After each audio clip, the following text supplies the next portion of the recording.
nifak ini Alhamdulillah min zalik ya. Nifak ini munafik. Munafik ini ada dua.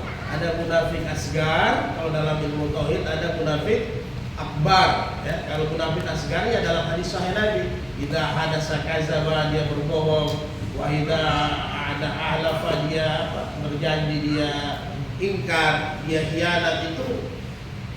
Itu khianat, itu nifak kecil.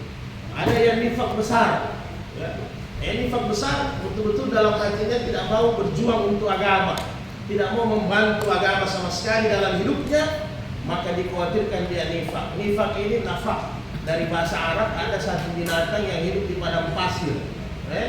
Di padang pasir, ini binatang ini suka sembunyi di pasir, maka dikatakan ini nifak. Jadi orang-orang nifak itu suka sembunyi-sembunyi, ya, malas ke masjid, sembunyi di rumah, hartanya dia sembunyikan, tidak mau infak, takut. Jadi jangan sampai kita tergolong orang-orang yang nifak ya. Dalam diri kita semua muslim harus ada niat membela agama Allah Subhanahu wa taala. Kalau dalam keadaan agama diganggu. Adapun kalau dalam agama tidak diganggu, yang lalu sudah kita bahas, jadi saya replay kembali lagi bahwa kata Rasulullah, kalaupun dalam keadaan aman, agama tidak diganggu, maka paling tidak banyak cara untuk kita bisa berjihad bersungguh-sungguh ya. Banyak cara untuk kita bisa berjihad dan bisa mendapatkan pahala jihad itu sendiri.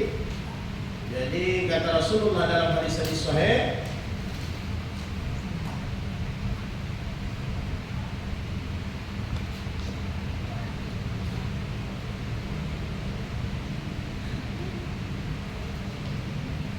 jahilul musyrikina bi amwalikum wa anfusikum wa alsinatikum. Jadi berjihad dengan harta kita untuk kemaslahatan umat, untuk kemajuan umat, kemudian dengan jiwa kita tentunya, kemudian dengan alsinatakum, dengan lisan kalian, dengan tulisan-tulisan kalian. Jadi seorang muazzin dia azan dengan suara, seorang guru dia azan dengan suaranya mengajar ya. Kemudian seorang alim dia bisa berdakwah dengan penahnya, tulisannya. Kemudian seorang mujahid ya, semua sebenarnya kita mujahid ya. Nah, ketika ada kita, semua kita harus siap mati untuk agama, insyaallah ya. Nah, jadi berjuang dengan apa saja silahkan ya. Bahkan kata Rasulullah, seorang laki-laki yang keluar dalam hadis sahih, keluar dari rumahnya untuk mencari nafkah, tapi ada syaratnya, halal. Nafkah yang halal berarti dia berada di jalan Allah, luar biasa ya. Tapi nafkahnya harus halal. Begitu juga seorang laki-laki yang keluar untuk menuntut ilmu, dia juga berada di jalan Allah. Bahkan Aisyah datang, ya Rasul, kami ini juga ingin berjihad. Maka kata Rasulullah, kau umrah, kau haji, itu sudah jihad bagi perempuan. Bahkan ada yang datang, ya Rasul, saya ingin berjihad, hidup orang tua hidup, maka itu adalah jihad. Urus orang tuamu, ikrami mereka, muliakan mereka, hormati mereka, itu adalah jihad. Jadi pintu-pintu jihad ini banyak buat ya. Tinggal kita mau ambil, dan mudah-mudahan kita semua jadi syuhada ya. Amin. Pada malam hari ini kita lanjut bacaan hadis kita. Kalau ada permasalahan seperti biasa kita santai, ada masalah boleh kita bahas bersama-sama ya. Kemudian yang baru dalam majelis ini sudah berjihad, jadi didengar-dengar saja hadisnya ya. An-Nafi, a'udzubillahi samil alim minasyaitonir rajim. Bismillahirrahmanirrahim. An-Nafi qala aqara Rasulullah sallallahu alaihi wasallam ala bani Musta'liki wa hum gharrun faqatala ma muqatilatahum wa saba zararikum. Hadis sahih. Wa fihi wa asaba yawma idin Juwairiyah. Jadi dari Nafi bahwa Rasulullah pernah menyerang ya. Tentunya serangan ini dilakukan oleh Rasulullah karena sebelumnya kita diserang Jadi itu rumusnya menyerang. Tidak pernah ajaran Islam kita dianjurkan langsung menyerang. Tetapi sebelumnya pasti kita sudah diserang. Kemudian ada strategi lain, kita balas untuk menyerang. Yang lalu sudah kita bahas bagaimana perintah Al-Quran ya. Apabila kalian diserang ya kita harus serang yang setimpal. Begitu. Jadi ketika Rasul membalas serangan juga kepada Bani Mustalik wahum gharun, Rasul mencari waktu yang mana mereka itu sementara lengah, sementara lalai. Jadi artinya dalam bab peperangan yang sesungguhnya jangan main asal-asal serang, ya. Sedangkan orang sport saja olahraga tidak boleh main sembarangan, harus ada strategi, ada pola. Begitu juga yang Rasul ajarkan kepada kita. Jadi Rasul itu kalau segala sesuatu itu ada cara, ada pola. Maka Rasul mencari ketika orang-orang lagi lengah, situ dibalas serangan, ya, sehingga mereka tidak merasa bahwa kita akan diserang balik. Maka faqatalah, maka ketika dalam keadaan lengah Rasul menyerang, pasti banyak ya kita bisa menang. Bahkan ada yang meninggal, kemudian ada juga yang sebagai tawanan. Tawanan ini yang nanti dibicarakan, apakah ditukar dengan emas kalau dulu dirham atau dinar, nanti tinggal dibicarakan, ada atau dibuat seperti jaminan. Maka waktu perang ini Rasulullah sempat mendapatkan pembagian tawanan. Kalau harta ganimah ya, tawanan juga bisa dibagi kalau tidak ada yang tebus dari keluarganya. Nah, bahkan Rasul sempat dapat istri Juwairiyah dari hasil tawanan ya. Nah, ini kisahnya panjang. Dari kaumnya Juwairiyah ini nanti banyak yang masuk Islam karena memang perkawinan Nabi itu perkawinan dakwah ya, membuka lubang-lubang yang mana Islam tidak bisa masuk. Di situ Nabi masuk, bahkan Nabi menikah seperti Maria Al-Qibtiyah di Mesir, sehingga orang Islam bisa masuk ke Mesir karena ada pertalian darah sudah, sehingga Mesir bisa terbuka Islam. Begitulah strategi Nabi dalam dakwah. Begitu juga Nabi dalam menyerang. Jadi ketika kita diserang ya harus balik untuk menyerang. Kemudian An Sulaiman bin Buraidah an Abi an Aisyah radhiyallahu anha qalat qala Rasulullah sallallahu alaihi wasallam idza amara amiran ala jaishin aw syari'atin aw sahu fi khasatihi bi taqwallah. Ini luar biasa. Jadi kata Sulaiman sahabat, apabila Nabi mempersiapkan pasukan-pasukan untuk jihad ya, baik itu jihad untuk ghuzwah atau syariah. Jadi kalau ghuzwah itu perang langsung fisik, kalau syariah itu biasa pasukan-pasukan untuk dakwah, ulama-ulama yang pergi mengajar untuk mengajarkan Al-Quran, dikirimlah Nabi, dikirim orang-orang. Jadi biasanya Nabi mengumpul mereka, kemudian memberikan wasiat. Jadi memang sebelum perjalanan itu harus ada persiapan ya, pembekalan. Kalau di kampus itu pembekalan, karena jangan sampai di lapangan nanti tidak tertata bagus, programnya kacau. Jadi Nabi selalu memberikan wasiat, utamanya hasiyati bi taqwallah, hendaklah kalian senantiasa bertakwa kepada Allah. Karena orang yang berjuang di jalan Allah, kalau dia tidak takwa kan tidak ada gunanya. Ya, kita bilang jihad, siap syahid, tapi tidak pernah baca Quran satu hari satu malam. Lalai, bagaimana mau jihad? Berteriak jihad, tapi ya masih bagus kalau salat di bawah. Kalau tinggalkan salat, berteriak jihad, tapi salatnya lambat-lambat, tidak ada gunanya. Ayat-ayat waktu. Jadi tak begitu ya. Jadi tetap takwa itu penting. Kenapa? Karena kemenangan dan bantuan Allah itu akan turun apabila, kalau dulu bahasanya pasukan-pasukan, prajurit-prajurit, apabila jamaah itu bertakwa kepada Allah. Tapi kalau kita tidak bertakwa, biar niat yang baik, tidak bisa jaga ketakwaan, tidak bisa jaga amalan, maka tidak ada bantuan dari Allah Subhanahu wa taala. Kalau bahasa agamanya tidak ada nusratullah ya.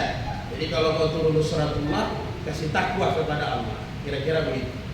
Semua dunia juga begitu. Kalau Anda mau perdagangannya lancar, ya harus servisnya bagus.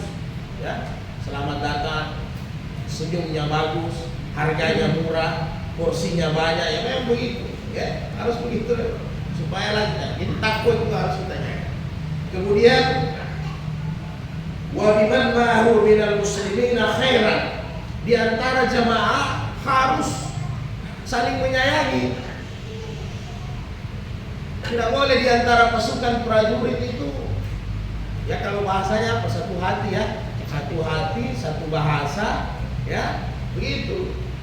Masa ada satu pasukan, kemudian ada pimpinannya tapi berseberangan semua, kontra.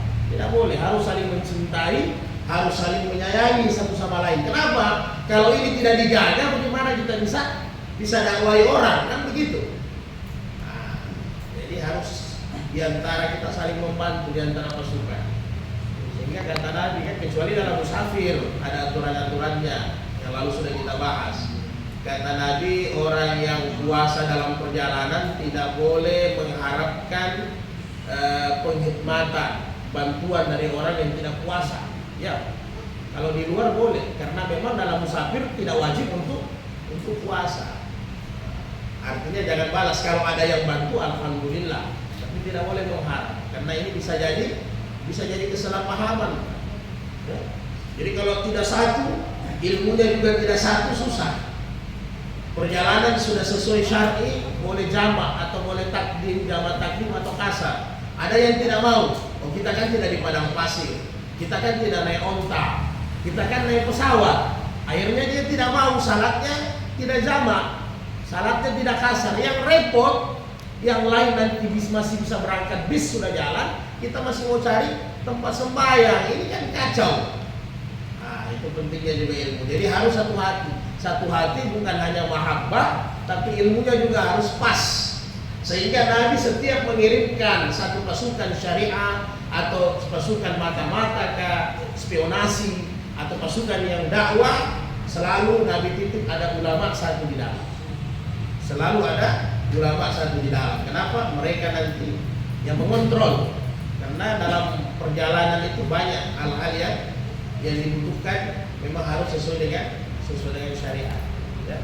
Apalagi kalau jemaah umrah, kalau tidak ada top leadernya Pak, ya.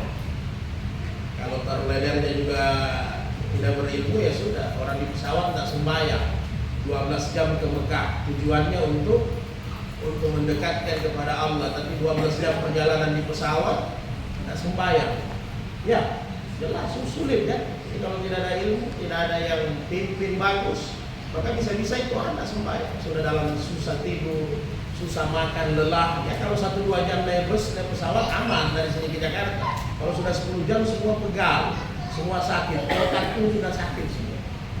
Jadi penting akhirnya gara-gara umrah atau haji atau perjalanan agama, akhirnya tidak laksanakan sembahyang, banyak yang terjadi.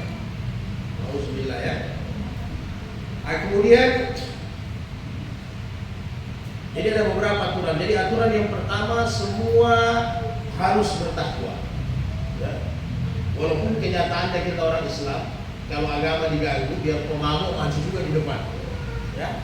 Biar orang yang tidak salat juga siap. Tapi beda. Semua harus dipilih orang-orang yang bertakwa bagus. Karena kita ini bukan kata Allah, bukan tangan kamu, tapi tangan aku. Tangan aku itu harus tunggu bantuan Allah. Dan bantuan Allah tidak, kalau kita tidak pancing tidak turun. Cara untuk memancing bantuan Allah harus bertakwa semuanya. Jadi itu yang landasan paling besar. Kemudian agzu ala samillah fi sabilillah. Jadi sebelum berangkat perbaiki niat. Bismillah karena Allah, itu yang utama. Ya. Jangan tendensi lain. Ya seperti orang yang hijrah, kata Nabi, ada yang hijrah karena wanita. Dia dapatkan nanti wanita karena ada hari yang dia suka, dia ikut juga. Jadi tidak bisa. Atau supaya saya dapat harta ganimah nanti banyak. Jadi betul-betul ingin meninggikan kalimatullah, niatnya ikhlas lillahi ta'ala. Jadi niatnya dijaga Pak ya. Kalau kita memang betul-betul mau berjuang. Kemudian qatilu man kafara billahi, maka baru kita maju di medan perang kalau memang adu fisik ya. Kemudian yang kita perangi juga orang kafir, ya, orang-orang musyrik, orang kafir, orang musyrik. Jangan orang Islam diperangi. Kecuali ada aturan-aturan yang lalu ya. Penguasa sultan boleh memberi nasihat dan memerangi mereka kalau mereka ingkar dengan rukun Islam. Nah, ada aturan-aturannya ya. Jadi tidak bisa sembarang kita perangi kaum muslimin. Jadi perang itu orang-orang musyrik. Itu pun ada aturan-aturan dan tidak langsung perang. Ughzu wala taglu. Nah, ini. Jangan hianat. Wala tagdiru. Jangan hianat, jangan ingkar. Wala tumasilu, jangan memutilasi, memotong-motong musuh. Ya, kalau sudah mati. Wala taqtulu walidan, jangan membunuh anak-anak. Jadi banyak aturan-aturan ya. Jadi jangan ingkar ini taat sama pemimpinmu. Jadi ada satu Nabi pernah dalam satu peperangan di Khaybar ya, Nabi sampaikan kalau nanti musuh kelihatan, jangan kalian ingin menyerang, ya, karena Nabi sudah atur strategi. Tiba-tiba ada musuh kelihatan, ada yang semangat, ya, yaitulah sahabat. Wah, itu orang kafir, ada yang semangat, dia masuk, akhirnya mampus, tewas. Jadi padahal itu pancingan, ada pasukan-pasukan pemanah musuh kan. Padahal Nabi sudah sampaikan, jangan maju dulu. Nanti tunggu perintah komandan, perintah amir, perintah pemimpin. Jadi ini dalam peperangan penting Pak, taat sama amir. Kalau tidak taat, wah susah itu. Ya. Agak repot itu. Musuh dalam selimut. Jangan hianat. Nah ini hianat ini ya sama yang lalu tuflis, sama dengan syarif. Hianat ini sama, hukumannya sama. Ya. Hukumannya hianat yang lalu sudah kita bahas, korupsi itu sama. Hukumannya apa? Selesai. Enggak. Kalau syirik, kalau pencuri hukumannya nanti masuk nisab, ya. Masuk nisab. 1/4 dirham, pergelangan kanan hilang. Itu pun ada saksi 2 orang baru bisa ditegakkan. Tapi kalau orang korupsi atau hianat sama. Langsung dipenggal, Pak. Karena dia menghancurkan banyak orang. Kalau Bapak mencuri, si A mencuri barangnya si B, yang dirugikan hanya si B Pak, ya. Makanya hanya dipotong tangannya. Kalau masuk nisab. Tapi kalau dia korupsi, dia menghancurkan banyak orang ya, banyak milik masyarakat. Nah ini ada terjadi di zaman Nabi kan. Jadi ketika sudah menang dalam perang Khaybar, menang pasukan Islam, ganimah itu sudah dikumpul. Ya, ganimah itu kan nanti dibagi, ada aturan membaginya. Semua pasukan pasti dapat. Yang lebih banyak itu yang banyak membunuh. Memang itu aturan agama. Jadi siapa yang banyak membunuh, siapa yang dia bunuh, dia ambil. Nah, jadi nanti diatur. Ada satu sahabat sudah habis perang, mungkin dia suka. Yang namanya dunia ini, kecintaan kita kepada dunia ini condong selalu ada. Ya, tiba-tiba ada satu kain selendang. Dalam riwayat lain, mindil atau seperti kain tisu ya, kain sapu tangan. Dalam riwayat lain seperti rida, serban. Mungkin dia tertarik, senang, atau mungkin pernah dia idam-idamkan sebelumnya kan, ingin punya ini. Tiba-tiba ada ganimah yang terkumpul, dia ambil, belum dibagi. Ini hianat ya. Perang sebenarnya sudah selesai, tapi biasa ada kalau sekarang pelor nyasar ya. Waktu itu ada anak panah yang nyasar, mungkin yang pasukan-pasukan kafir yang masih mati setengah, mungkin sempat memanah, nyasar kena sama ini pasukan satu yang ambil kain selendang. Maka sahabat bilang, alhamdulillah, sahabat kita telah masuk surga, syahid, dia telah syahid. Maka kata Nabi, salah, dia bahkan masuk bal, final, dia masuk neraka kata Nabi. Tidak, bahkan dia masuk neraka. Kenapa? Hanya sebab satu kain selendang Pak. Padahal dia itu berjihad, sebenarnya dia punya hak. Tapi karena di situ ada dia khianat, dia korup. Maka gara-gara perkara kain satu dia masuk neraka Pak. Ini dah ada hadis sahih Nabi lepaskan, dia masuk neraka kata Nabi. Dia masuk neraka. Bayangkan khianat ya, hati-hati ya. Nah, karena ini banyak terjadi ini. Ya sebenarnya bukan dalam keadaan perjalanan musafir, bukan nanti perjalanan berjihad. Ya, apa saja diamanahkan sama kita, baik di tempat kerja dan sebagainya. Kalau kita hianat, ya hati-hati, itu makan uang orang banyak. Ya kalau dalam perjalanan, biasanya Nabi itu dalam perjalanan ada ditugaskan, Rasul ada tugaskan memang tukang masak yang atur semuanya. Jadi biasa kalau emas, kalau dulu mata uangnya emas, kalau ada dirham atau dinar dititip sama satu orang, karena dia yang atur. Nah itu hati-hati, ya hati-hati. Tiba-tiba dia lebih banyak dia makan dari pasukan, ya.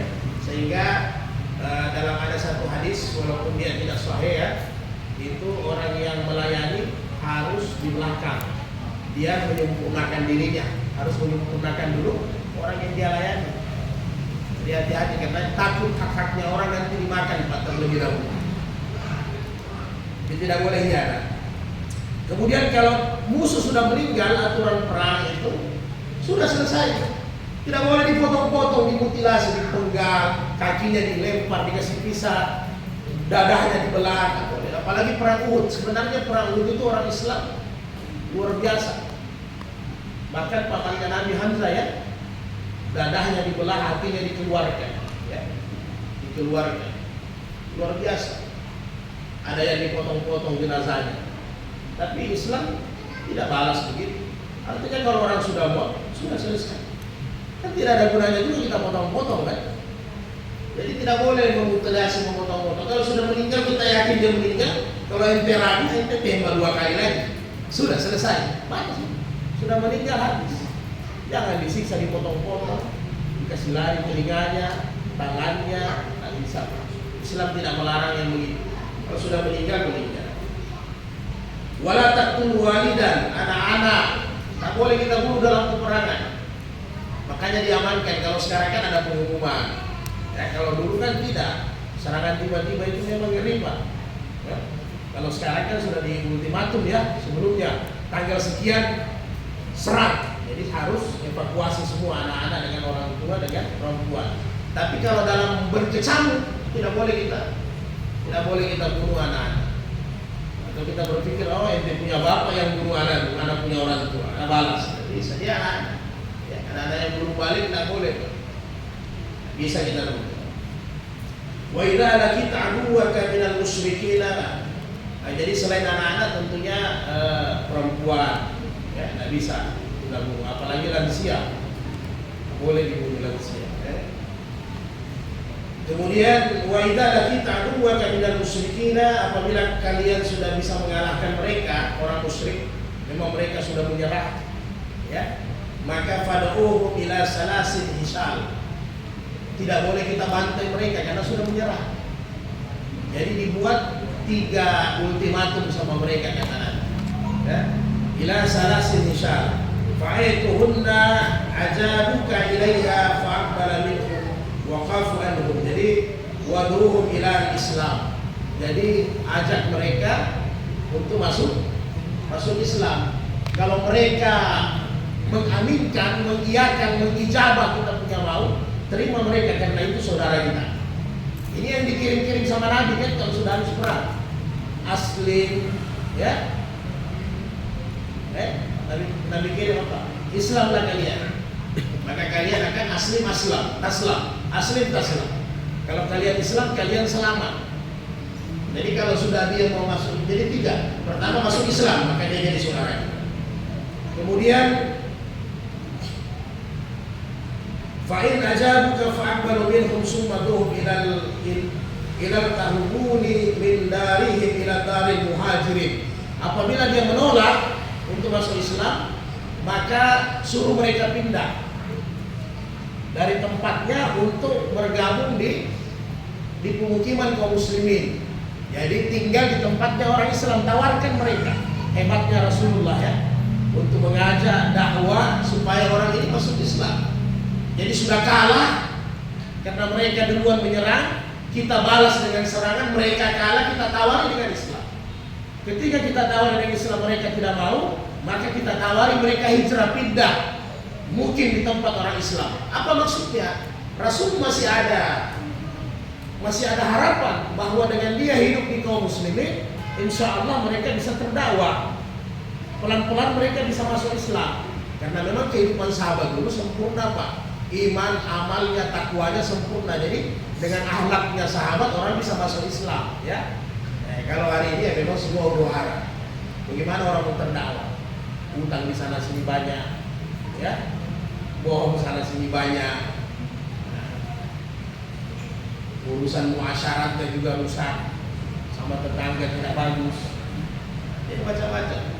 Ini agak sulit dengan akhlak kita bisa seorang masuk Islam. Jadi ditawari tinggal di pemukiman kaum muslimin. Fa in abuka fahamiruhum bi annahum yakununa ka'arabil muslimin. Jadi apabila mereka mau, maka mereka seperti saudaramu.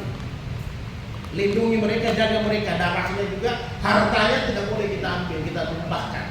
Karena mereka mau tinggal dengan orang-orang muslim. Jadi ada harapan. Kemudian wala yakuna lahum fil ghanimah wal fa'id. Bahkan kalau mereka ikut membantu, mau ikut perang boleh, silahkan. Mereka bisa dapat ghanimah, bisa dapat fa'id. Kecuali mereka tidak ikut, tidak dapat apa-apa. Illa yujahiduna ma'al muslimin, kecuali mereka ikut jihad. Fa innahum abuka faslahumul jizyata. Kalau mereka jizyata, kalau mereka tidak mau juga, maka tawaran yang ketiga bayar jizyah, upeti, ya. Nah, supaya keamanannya dijamin sama orang Islam. Jadi ketika kita sudah bisa kalahkan orang-orang musyrikin, ditawari Islam tidak mau, ditawari hijrah hidup sama tidak mau, maka mereka harus bayar jizyah, bayar upeti, bayar pajak, ya. Pajak apa? Keamanan mereka dijaga. Itu aturan Islam. Mungkin sudah kita bahas lalu ya, masalah upeti jizyah, ya. Beda dengan pajak sekarang. Kalau jizyah itu sebenarnya untuk nanti uangnya untuk kaum muslimin juga, orang miskin, sama. Fa'in hum ajabuka fa'bala minhum, terima. Fa'in abuka fasta'in alaihim billahi ta'ala wa qatiluhum. Apabila mereka juga semua ini yang tiga mereka tolak, maka kalian berdoa kepada Allah, minta perlindungan kepada Allah, maka lanjut perangi mereka. Jadi alternatif membunuh itu terakhir sekali, terakhir sekali. Jadi sudah ditawari Islam, ditawari hidup bersama, ditawari bayar jizyah tidak mau, maka kita minta perlindungan kepada Allah, minta izin istilahnya untuk memerangi kembali mereka. Ya. Jadi dikasih. Bahkan kalau dalam aturan Imam Syafi'i, Imam Malik, ketika kita perang, tiba-tiba pedang terhunus, kemudian orang musyrik itu bersyahadat, la ilaha illallah Muhammadar Rasulullah, seketika itu tidak boleh. Ada pembahasan. Jadi bagaimana kalau dia pura-pura, urusan dia dengan Allah. Yang jelas kita mendengar dia sudah syahadat, maka jangan kita bunuh. Ya. Hanya tetap hati-hati kalau dalam peperangan kan tetap kita ada strategi kan. Pasti jangan sampai setelah syahadat dia bagi kita. Nah, tetap kita jaga jarak ya. Tetap itu berlaku. Ya.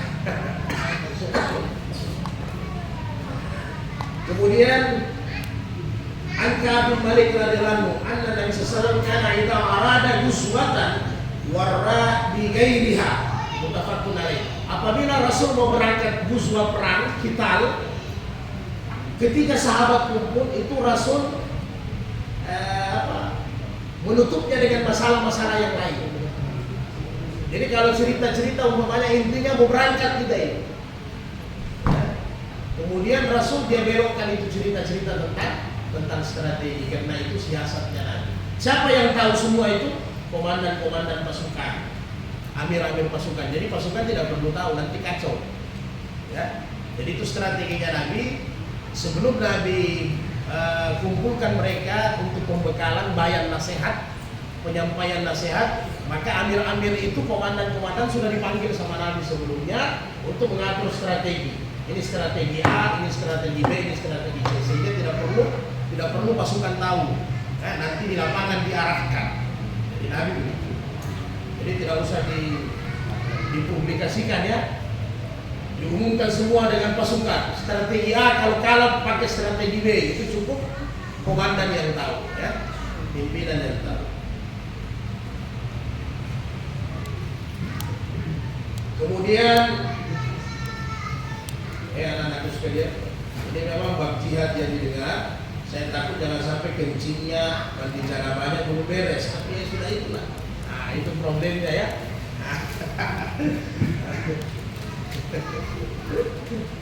Karena orang jihad ini semuanya sempurna, semuanya sudah sempurna. Itu jadi Nabi itu kalau pilih pasukan jihad memang dipilih bukan sembarangan. Semua harus datang diseleksi. Ini boleh ikut, ini boleh ikut, ini boleh ikut. Tidak sembarang ya, dipilih semua.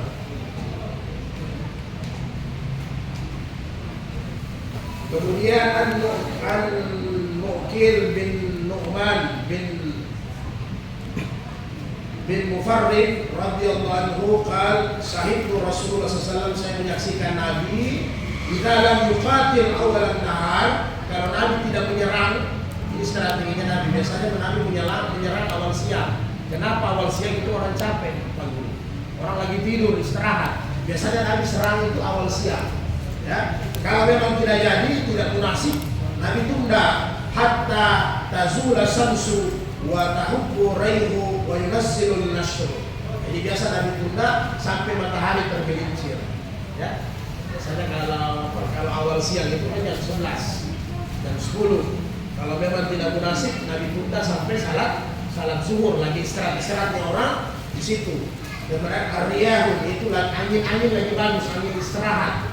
Nah, biasanya wa yunazzilan nashr, di situ ada pertolongan Allah. Ya, cepat, artinya cepat kita kalahkan musuh. Jadi kalau memang adu fisik itu harus pakai strategi menyerang, tidak bisa sembarang, ya. Supaya cepat, karena memang makin cepat itu makin bagus, Pak. Jangan lama-lama, makin cepat makin bagus.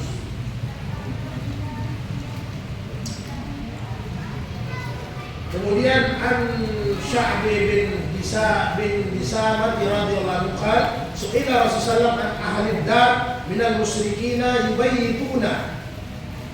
Rasul ditanya tentang orang musyrikin diserang malam hari. Fa yusibu min nisaihim wa zara bihim. Dan sahabat bilang kalau kita menyerang malam hari, nanti anak-anak, cucu-cucu mereka, anak perempuan, istri-istri mereka itu kena. Ya kan begitu. Hum minhum, maka jangan Nabi jawab mereka sama saja. Artinya untuk siasat dan strategi tidak ada jalan lain, kita harus serang mereka malam, maka harus malam. Tinggal nanti di lapangan. Sahabat tanya, ya Rasul, bukankah kita ini tidak bisa membunuh perempuan? Bukankah kita tidak bisa membunuh anak-anak kecil? Ya Nabi bilang mereka sama, hanya nanti di lapangan ya hati-hati. Kalau memang kita dapat perempuan, anak-anak ya dipisahkan. Tapi jangan sampai membatalkan kita menyerang. Ya, ini kan pernah terjadi. Bagaimana pasukan-pasukan Romawi setelah sudah dikuasai, mereka tidak ada jalan lain, Pak. Karena apa? Orang-orang Islam waktu datang di Romawi, itu orang-orang Islam luar biasa, berani mati semua. Dia langsung masuk di tengah-tengah pasukan. Banyak sahabat langsung masuk di tengah-tengah pasukan, berantem. Jadi hilang nyali pasukan-pasukan Romawi. Maka setelah dikuasai daerah Konstantinopel, mau diperluas lagi, mereka pakai strategi. Oh kalau begini susah lawan orang Islam, brutal mereka, ya, brutal mereka. Bagaimana tidak brutal? Ada keutamaan. Kalau mati dalam medan jihad, maka 70 bidadari dikawinkan sama dia, kata hadis sahih, ya begitu. Nah, jadi makanya berlomba-lomba mendapat 70 bidadari, Pak. Maka pandai orang Romawi. Semua perempuan dengan anak-anak diatur di saf depan pasukannya Romawi. Bahkan dalam riwayat wanita-wanita itu ditelanjangi, tidak berpakaian, tanpa busana. Supaya apa? Melemahkan pasukan Islam, kan begitu. Nah, itu teknik mereka. Maka tetap pasukan waktu itu suruh serang, karena mereka sudah bersekutu kan. Nah, tinggal kita lihat mana yang dibunuh, mana yang tidak, karena itu keadaannya sementara perang berkecamuk. Jadi strateginya Romawi pintar, diatur itu wanita-wanita di depan tanpa busana, anak-anak, supaya orang Islam tidak berani menyerang kan. Nah, jadi ada hal-hal tertentu. Ketika itu disuruh serang saja, ya. Karena kalau sudah disuruh serang pasti perempuan, anak-anak otomatis mundur, ya. Jadi siapa yang terkena dampaknya ya sudah itu ajalnya, ya.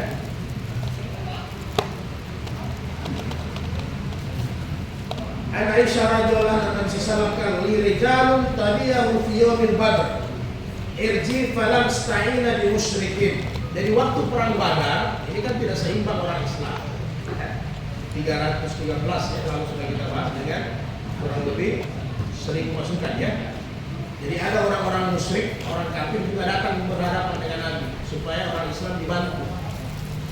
Ya Muhammad, kami orang Muslim, kami ingin bantu Anda. Maka kata Rasul, "Far'arji malam asta'ina bi musyrikin." Kalian pulang saja ke kampung, jaga keluarga. Karena kami tidak bisa meminta bantuan kepada orang-orang musyrik. Ya. Jadi pernah kalau bersekutu, kalau sekarang apa? Pasukan apa? Multinasional ya, multi internasional. Itu lain cerita. Itu menjaga kawasan masing-masing, jadi saling membantu. Tapi kita tidak bisa minta bantuan orang-orang musyrik, ya, orang kafir dalam hal untuk memerangi orang-orang kafir lain. Ulama menjelaskan kenapa Nabi tolak. Ya namanya orang-orang non muslim ini kan kebenciannya bisa jadi ada sama kita. Jadi bisa-bisa ini bom di dalam pasukan ini ya, bom waktu ya.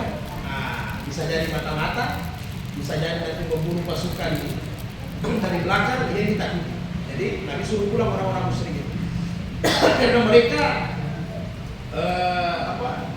mungkin bersimpati dengan orang Islam hanya jumlahnya 313 dan pasti kalah.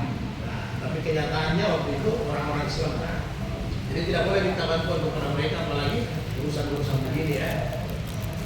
Bermuamalah boleh, beda ya. Jual beli dengan mereka ya silahkan.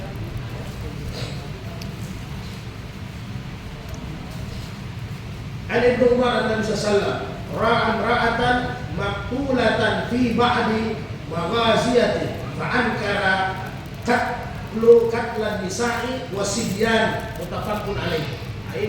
Jadi pernah terjadi perang berkecamuk, tiba-tiba Nabi melihat ada wanita yang terbunuh. Maka Nabi marah, ya. Nabi sangat marah. Fa'ankara katlan nisa'i wasibyan.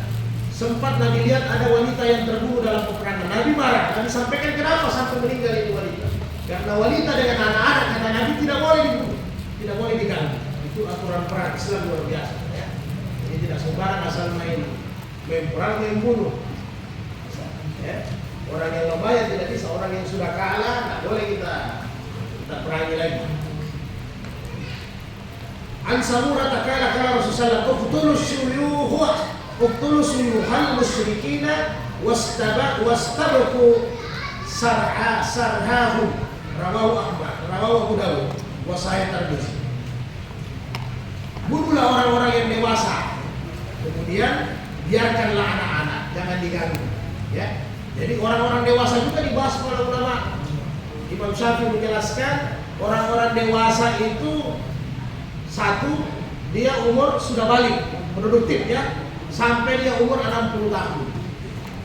Nah, kemudian yang kedua, kalau memang dia termasuk prajurit pasukan di situ. Ya, kalau sekarang kan enak kelihatan ya, pakai tentara, baju loreng, oh ini pasukan berarti harus disatu. Kan begitu. Kalau dulu kan tidak. Nah, jadi di luar daripada itu sudah sayul akbar, nenek-nenek, lansia tidak boleh kita korek. Ya, tidak boleh kita korek. Anak-anak, perempuan tidak boleh dikorek. Jadi yang lain silakan. An Ali radhiyallahu anhu tabarazu yaumal balad. Ini juga luar biasanya ya. Jadi kata Ali biasanya rata-rata kalau perang adu nyali dulu sebelum baku hantam. Itu kata Ali biasanya 1 lawan 1. Ini luar biasa ya. Nah, ini Ali bin Abi Thalib paling sering awal dan tidak, alhamdulillah tidak pernah tidak sahih nih. Jadi 1 lawan 1 biasanya ada lubang. Itu adu nyali ya. Jadi 1 lawan 1 terjun di lubang itu, tak siapa yang naik berarti dia selamat, yang meninggal mau 1 lagi. Jadi biasa sampai 3 kali. Itu rata-rata perang itu di zaman jahiliyah ya, zaman Arab tradisinya. Jadi 1 lawan 1 dulu beradu, adu nyali ya. Nah, nanti setelah itu mau lanjut berarti perang rame-rame. Kalau tidak lanjut ya sudah, ya kan begitu. Kira bagaimana? Boleh? Bahkan ada satu sahabat yang pendek itu Karena Ali sudah berhasil, dia juga ingin. Nabi tidak izinkan karena pedangnya saja lebih besar daripada fisiknya, tapi semangatnya bagus, ya, semangatnya bagus. Itulah sahabat. Jadi semangat mereka. Karena kalau mereka bertanya, ya Rasul kami ingin syahid, maka Nabi ada satu sahabat, ya Rasul kami ingin syahid. Nabi bilang perang. Setelah perang dia tidak mati. Dia jumpa lagi Nabi, saya ingin syahid, perang sampai 4 kali, Pak. Dia jumpa sama Nabi, ya Rasul saya ingin syahid. Nabi bilang, ya kalau belum ente punya ajar ya belum bisa. Tapi dia sudah ikut perang, belum ajar ya. Dan dia juga ahli tangkas pedang. Nah, jadi agak susah mati, Pak. Agak susah mati. Kalau yang tidak terlalu ahli ya cepat matinya, cepat bidadari jemput.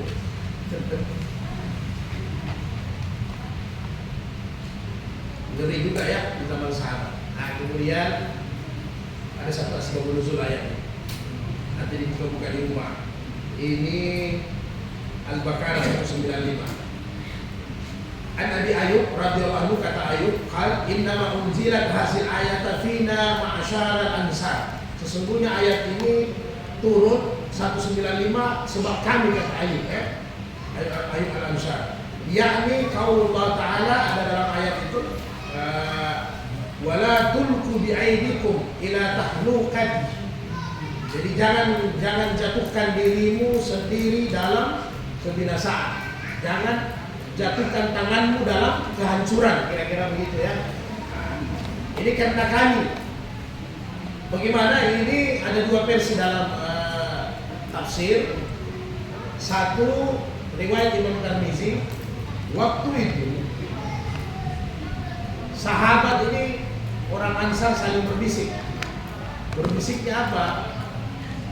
Ya Rasul, wahai sahabat-sahabat, kita ini sudah banyak korban harta ya, sudah banyak korban harta, sudah berperang, Islam juga sudah tersebar. Jadi sudah boleh kita perbaiki ekonomi, ditata kembali nih ekonomi. Maksudnya konsentrasi, ya kan? Padahal Nabi sudah ajarkan sama mereka bahwa ekonomi ini kan otomatis. Yang namanya orang makan, yang namanya orang hidup, ya ini sudah otomatis, biar tidak ditata sebenarnya. Tapi sempat mereka tergoda, ini Islam sudah menyebar, kita sudah habis keluarkan harta, berarti sudah boleh kita tata ulang perdagangan, tata ulang bisnis dengan bagus, rapikan ekonomi dengan bagus, ya kan?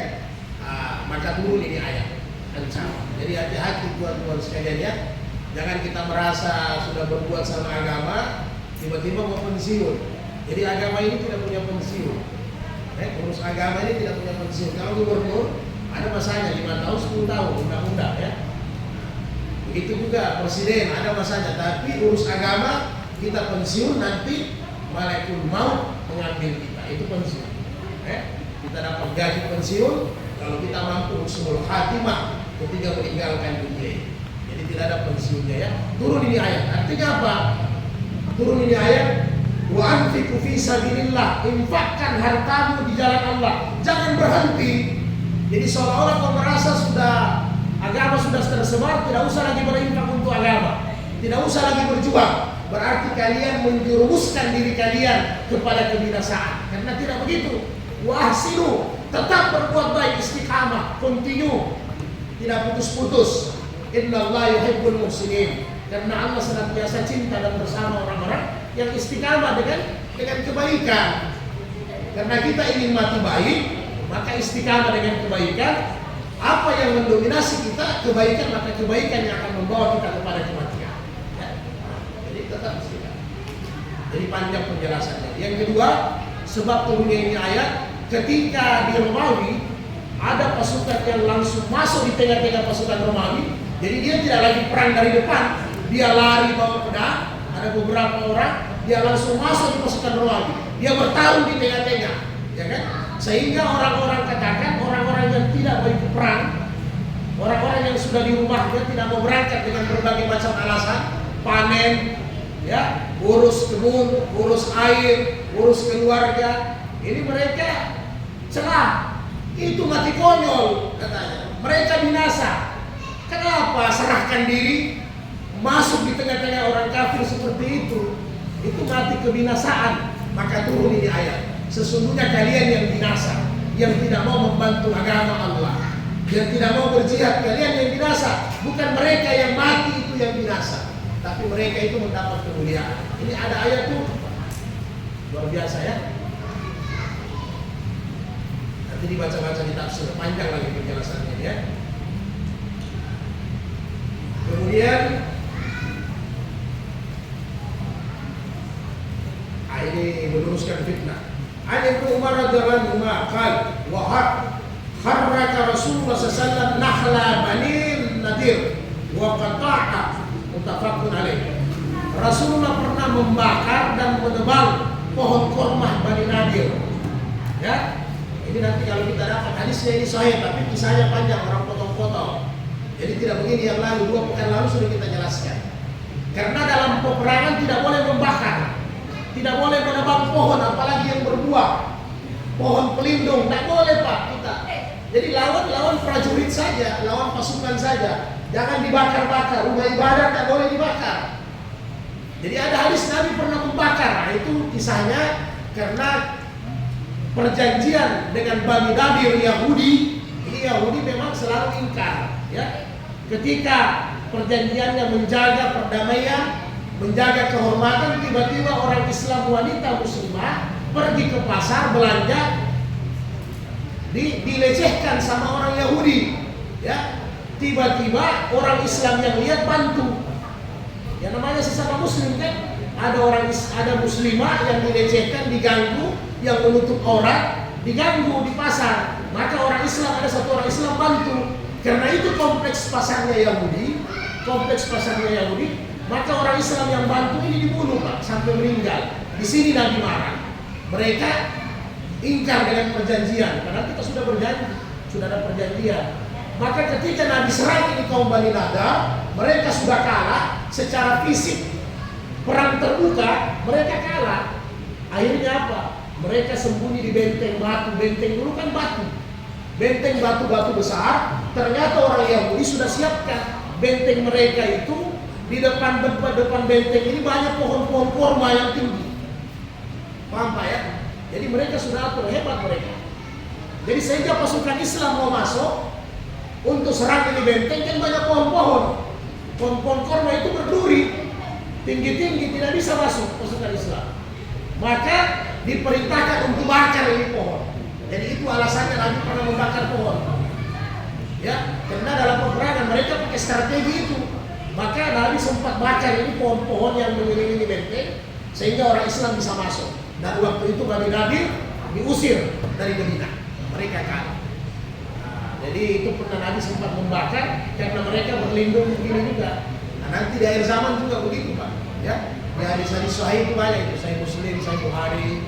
Ya, nanti orang-orang Yahudi itu apalagi kalau sudah Imam Mahdi datang ya mudah-mudahan lah. Paling tidak jangan kita dapat. Kalau kita dapat ya dengan Imam Mahdi, jangan dengan Dajjal. Jadi orang-orang Yahudi itu nanti sembunyi di dalam pohon-pohon, bahkan mereka sembunyi. Karena sudah mereka punya strategi itu ya. Karena memang takut, pada dasarnya takut mereka. Apalagi model perang sekarang ini kan perang pengecut. Ya, rudal dengan rudal. Orangnya tidak ada. Kalau perang zaman Nabi ya terbuka, naik kuda dengan pedang.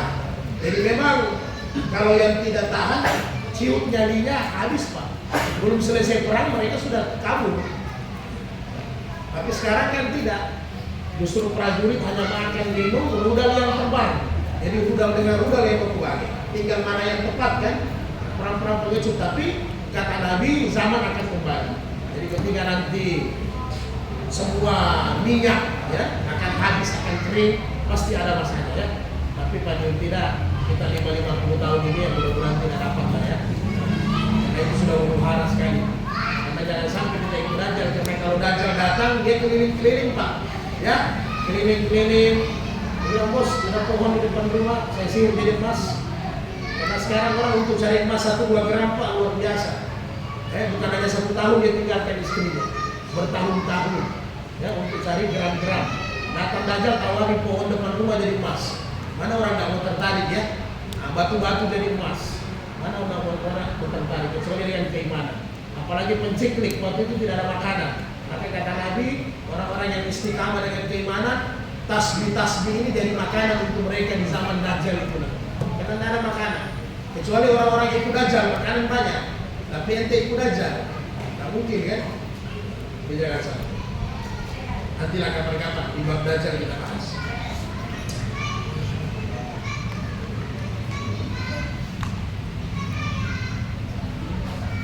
ولا تغلوا فإن الغلول النار وعرضوا على أصحابه في الدنيا والآخرة.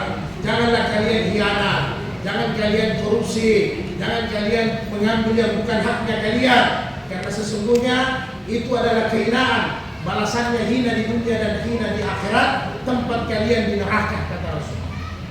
Jadi jelas ya. Auzubillah billahi. Oke. Di sini berkali buat sekalian. Ada masalah silakan sebelum kita selesai.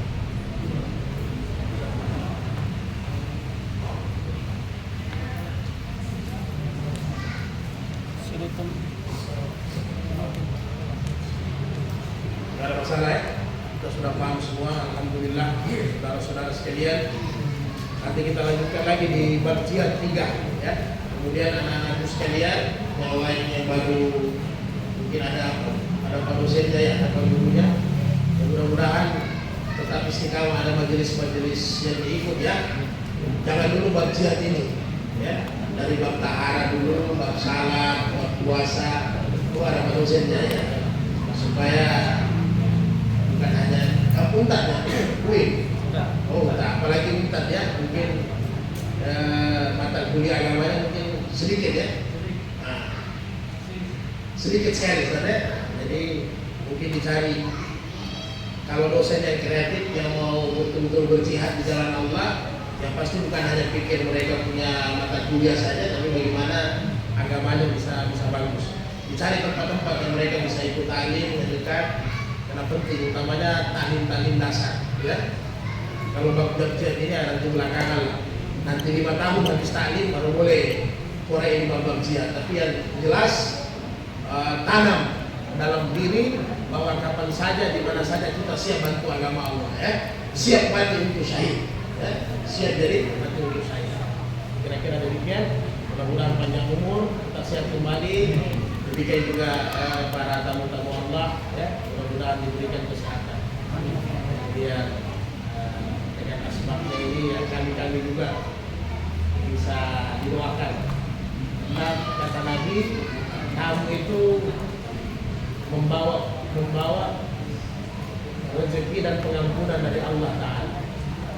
Kalau tamu sudah pergi, maka semua kejahatan tuan rumah itu hilang, dosa-dosa tuan rumah itu hilang. Ya, terima kasih. Mudah-mudahan bapak-bapak semua sehat, programnya berjalan dengan lancar. Tapi yang jelas program kan tidak mungkin mau bagus terus. Tidak enak juga kalau tidak ada tantangan. Tapi tantangan itu membawa nikmat. Subhanallah hukum.